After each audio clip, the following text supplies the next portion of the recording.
Mussels are super easy to cook and very easy to clean. When we prep them, we do something called de-bearding. Quite often the mussels have this little piece of fiber this is what attaches them to the rocks where they live. And we just want to take that off because it's not delicious. These are Prince Edward Island mussels. A lot of times they're farmed. Farmed ones have less of the beards, but either way, you just want to check them over. Sometimes they don't have them at all, but you still want to take a look. You look for the beard and you kind of just get it so that it's all kind of out.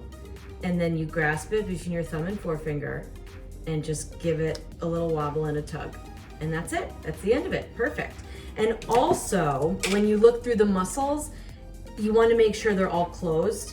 If they're not, give them a little tap, make sure they close, and then they're good. If they're open, if they're open like this much and they don't close, they're dead. They've already started to decay. You don't want to eat them. And likewise for any mussels that don't pop when they're cooking, when all the other ones are open and some aren't, oh no, those are gone. De-beard away and enjoy.